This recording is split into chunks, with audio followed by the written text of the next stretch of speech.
अस्सलाम वालेकुम, welcome to my channel cooking realities. आज हम बनाने लगे हैं बैंगन का रायता। गर्मियों का मौसम है और दोपहर को अक्सर जो है चटपटी सी चीज़ें खाने को दिल करता है, तो मैंने सोचा आज बैंगन का रायता बनाया जाए और आपके साथ शेयर किया जाए।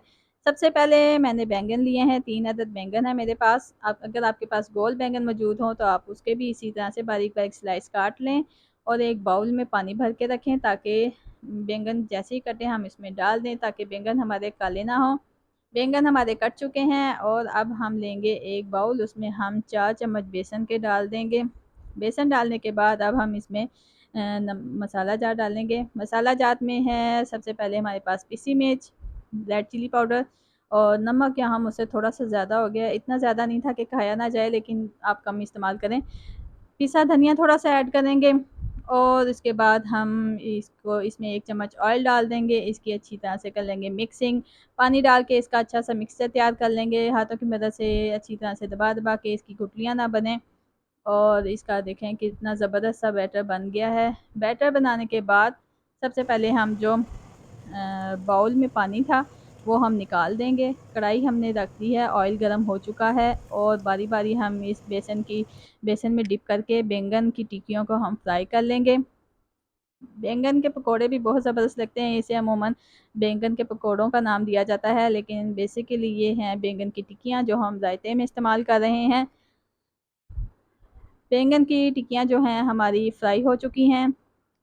फ्राई होने के बाद हम इसको निकाल लेंगे प्लेट में। इस तरह से हम इसको प्लेट में निकाल लेंगे और इसके ठंडा होने का वेट करेंगे ताकि हम इसमें मज़ीद चीज़ें ऐड कर सकें। एक बाउल में दही लेंगे। दही आप जितना यूज़ करना चाहें आप इस्तेमाल कर सकते हैं। थोड़ा सा नमक डालेंगे और गरम मसाला इसमें जाएगा। गरम मसाला डालने के बाद हम इसको अच्छी तरह से फेंट लेंगे ताकि रायता हमारा ज़बरदस्त सा बन जाए। गरम मसाला और नमक का रायता जो है वो अक्सर पकौड़ों के साथ बहुत ज़बरदस्त लगता है। आप भी ट्राई कीजिएगा। इस रेसिपी में ये रायता बहुत ज़बरदस्त लगेगा। अब हम एक प्लेट लेंगे, उसमें हमने पुदीना और हरी मिर्चें डाल डाल दी। प्याज मैंने काट के धो के अच्छी तरह से मैंने स्टेन कर लिया था और प्लेट में डाल दिया। हरी मिर्चें जो हैं छोटे-छोटे पीसेस में काट लूँगी। हरी मिर्चों का टेस्ट इसमें बहुत ज़बरदस्त आया था क्योंकि हमने इसमें स्पाइसेस जो हैं वो कम इस्तेमाल करने हैं। पुदीना है छोटे-छोटे पीसेस में काट लूँगी। पुदीना हमारा जैसे ही कट जाएगा, प्याज, हरी मिर्चें और पुदीना हम कर लेंगे अच्छी तरह से मिक्स। इसमें थोड़ा-सा हम ऐड करेंगे नमक।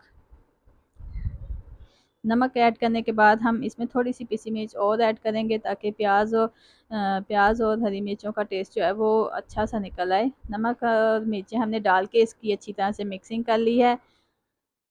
अब हम सबसे पहले एक लेंगे बाउल जिसमें हमने अपने रायते के सारे इंग्रेडिएंट्स शामिल करने हैं। रायता डालेंगे सबसे पहले। एक तय हम रायते की बनाएँगे, उसके बाद हम इसमें जो हमने बेसन के पकोड़े बैंगन की टिक्कियाँ बनाई हैं वो हम इसमें ऐसे फैला लेंगे। उसके बाद हम इसमें ये सैलड स्प्रेड करेंगे।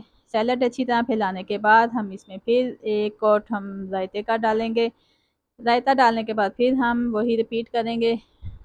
इसमें हमने बैंगन की टिक्कियाँ डाल दी और सैलड इसमें डाल दिया। सैलड डालने के बाद अगेन हम इसमें रायता और इसी तरह से बाकी भी तय हम इसी तरह से लगा के सारी चीज़ें हम इसमें डाल देंगे और ये रायता हमने और डाल दिया है। आप ज़रूर ट्राई कीजिएगा, बहुत ज़बरदस्त सा बनता है रायता। मैं वॉइस ओवर कर रही थी तो मेरे मुँह में फिर से पानी आने लगा कि मैं ये फिर दोबारा बनाऊँ और क्योंकि ये बहुत ज़बरदस्त बना था। आप भी ट्राई कीजिएगा। गर्मी में अक्सर जो है ऐसी डिशेज़ खाने का बहुत मूड होता है। ये जनाब हमारे जो हैं सारे बैंगन के पकोड़े हमने इसमें डाल दिए हैं, रायता भी हमने फिनिश कर दिया है बिल्कुल और लास्ट में हम इसमें स्प्रेड कर देंगे सैलेड जो हमारा थोड़ा-सा बचा था। अब जो इसका मेन इंग्रीडिएंट है इसका तड़का, ज़ीरे का हमने इसमें तड़का लगाना है। तड़का लगाने के बाद इसकी इसकी जो लुक आती है और जो इसका टेस्ट आता है ना बहुत ज़बरदस्त है। ज़रूर ट्राई कीजिएगा, फीडबैक देना ना भूलिएगा। चैनल पे नए हैं तो सब्सक्राइब कर लीजिए। मिलते हैं अगली वीडियो में, तब तक के लिए अल्लाह हाफ़िज़।